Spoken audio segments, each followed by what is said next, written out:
Welcome to Spill the Tea about weddings with Sheila and Teresa. Hi, I'm Teresa. Hi, I'm Sheila.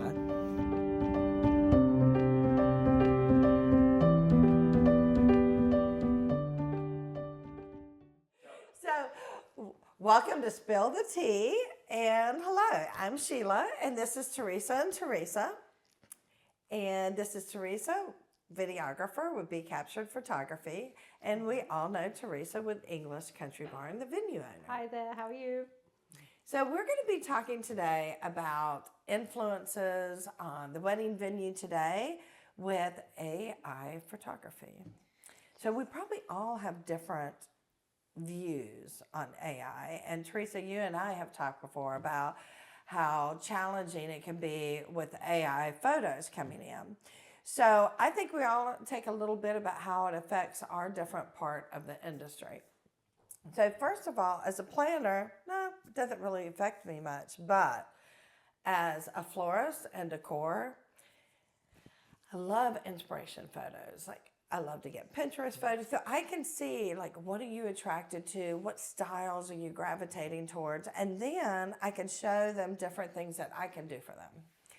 But when they come in with an AI photo of, say, the venue, your venue, anybody else's venue, come in a picture of a venue, and it has been decorated by AI, I have a few issues. Like, number one, there's always things missing, like valid things, like Stair banisters. stair banisters or a support beam or something of that nature.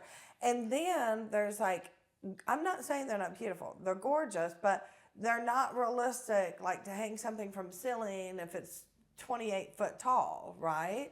Or there's already chandeliers in the way. Like, it's not totally realistic. And also, being somebody that rents decor and we have a team that sets up and takes down, there's nothing in that AI photo I can rent them. So it's like, I get where you're going, but maybe I can show you these things that'll work. But it's like, once they've seen that room transpire that way, it's really hard for me to show them things that I've got that's going to kind of fit that. Well, it's a bit like the nemesis Pinterest, isn't it? It gives them an idea that is way unrealistic for what might be their budget and also what is particularly achievable at a venue. I mean, like you say, if you've got support beams in the way, we're not cutting the beams down, are we, just to make it work for them? Stair banisters are staying, they're not coming out. And some of the drapes and things that you see on AI, how are they being hung? Because if they've not got hooks in the right place, they can't possibly do that. So that's, I mean, I love AI for lots of reasons, for giving me words to say when I've run out of words and such like. But AI photography, I think, from a venue is really quite challenging because I'm seeing lots of venues that are putting AI photos online, and then the couples are going there and thinking, well, this isn't the venue that I looked at, or this isn't the venue that I was expecting to get to, or they're showing maybe spring flowers in a garden, and actually in North Carolina those flowers don't grow. So it gives, again, unrealistic expectations. And I mean, we're all quite smart these days at looking at AI and thinking, well, they've got 5 fingers instead of 4 and such like. But I think that unless somebody knows flowers, particularly, from florists, or they understand support beams are staying in place, they just are going to be disappointed.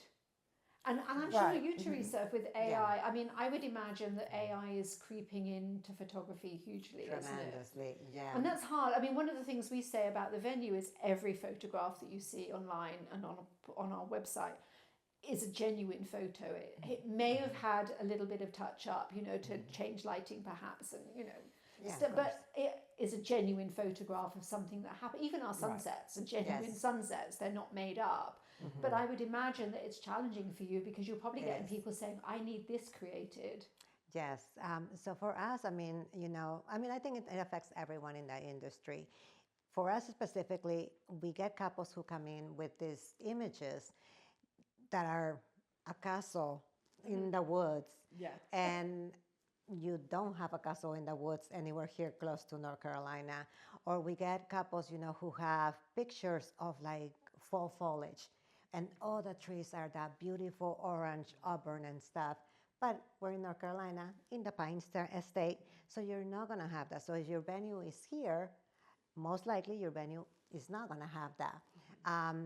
Also, other things that AI does allow people to do a lot, and that we've seen it since all the filters started coming in, since all of that started coming in, is that people have unrealistic expectations of what they're going to look like once we edit the pictures.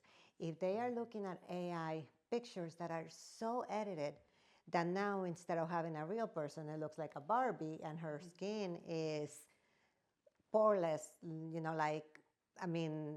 plastically, that's not how you look like a person, right?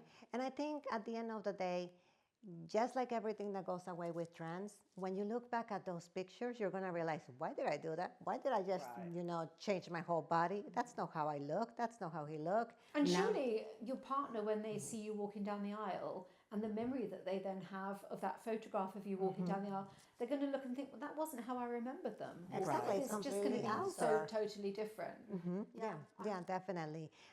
So for us, it's not that we hate AI, because we do like it. We do think, that sometimes it helps you to show people, especially if they don't have an imagination where they can actually picture something in their mind. There are people, who actually need to see it. And so AI does allow us a little bit of help in showing certain things, but you should take it as that.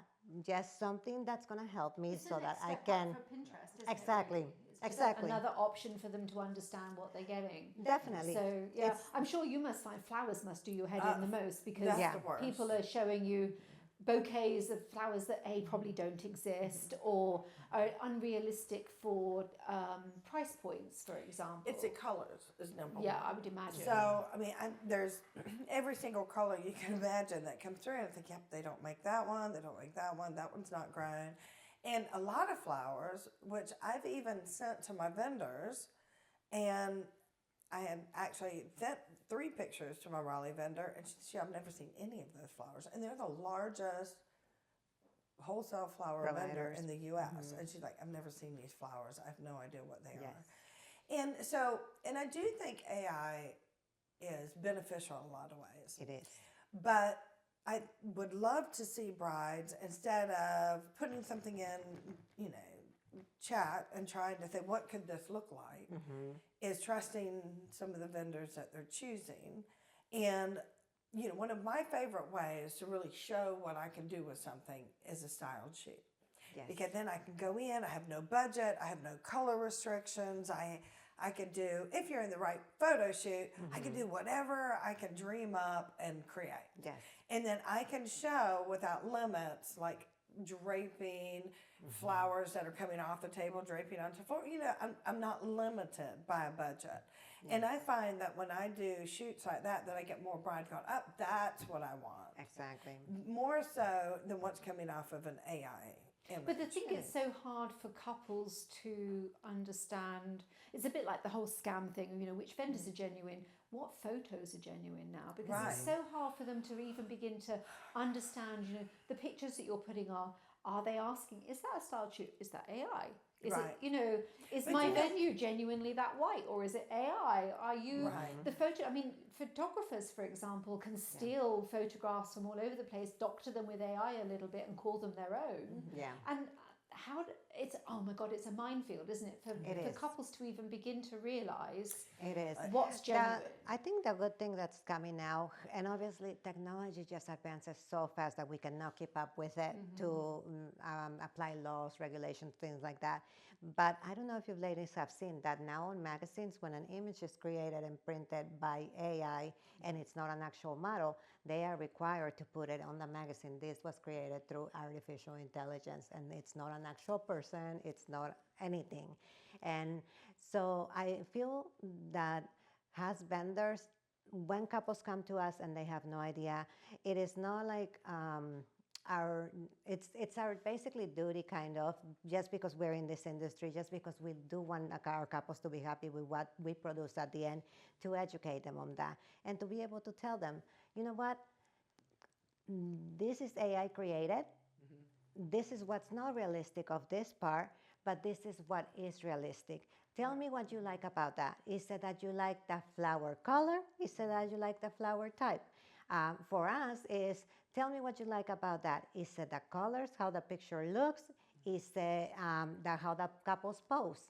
And so you kind of have to take it back a little bit and have them actually pay attention to the image. And a lot of times couples are not. They're just going, because we live in a world where information is so easily accessible, that they are basically just going on their phone, 2 seconds, oh, like that, 2 seconds, like that. And then they just continue going on their phone and just liking things so quickly, but you're not taking the time to actually analyze it. And quick little note on that, I love traveling, just like you, Sheila, just like you, Teresa. I was planning a vacation or a little getaway with George to the mountains here in North Carolina, because I said, let's go, let's enjoy, like the mountains in the fall.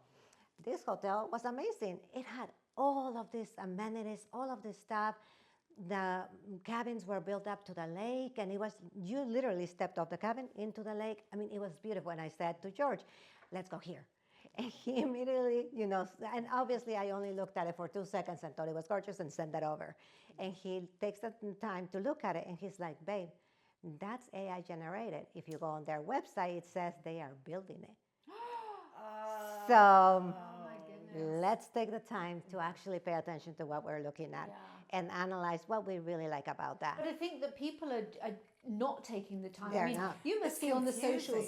Something that I've been seeing recently have been mini videos of babies saved by cat from a big brown bear. Oh my gosh. Have you seen those? I They are know, insane. But what gets me is that when you go through and look at the comments, there's 500,000 comments on these things, that people are genuinely believing what they're seeing. Yes. And that's the bit that's super scary, that couples are being sucked into this AI generation without taking the time. Yes. Teresa, fortunately you had George to do that. Take the time to have a look and see whether something really is happening. I mean, I snoop all the time. I'm always stalking venues around the world to see what's going on. And I can't tell you how many of them have AI generated images and they're not built yet, or they're even local venues that I can tell you about have got AI generated images on their websites. And I think it's sad because couples are going to be wasting their time and they're so disappointed. And I can't imagine if they come to you and say, I want these flowers, aren't they beautiful? This is exactly the colour scheme. And you say, hon, I'm really sorry they don't exist. Or, I would be devastated if I came to you, Teresa, and I said, get rid of all my wrinkles. And you said, can't. Just if can't. you can, help me. Okay. But the thing is, then Ian would look at me and say, well, that's not you. Exactly. They are part of who I am. So whilst I might think, oh, that would be amazing, it's not actually who I am. So, it's a case of suck it up. And when you actually look at it and then you look at yourself, because we have all overdone that, over filter our images, you're like, that's not even me. Right? So it is. I just think with anything AI, I think we should approach it in a way where we can educate our customers. And if our customers are good, they'll listen. But if they don't want to listen and they want to go with someone who says, oh, sure, I'm going to put the sunset over the ocean in the East Coast, then that's maybe not our couple, right? Right, I agree. Yeah. And that's the perfect place to end this. So thank you, ladies, for talking about AI. And Teresa, why don't you close today? Okay, thanks, Teresa, for joining us. Thank you for Thank having you, me. Sheila, for all of your wit and humour. Don't forget to like, follow, and share.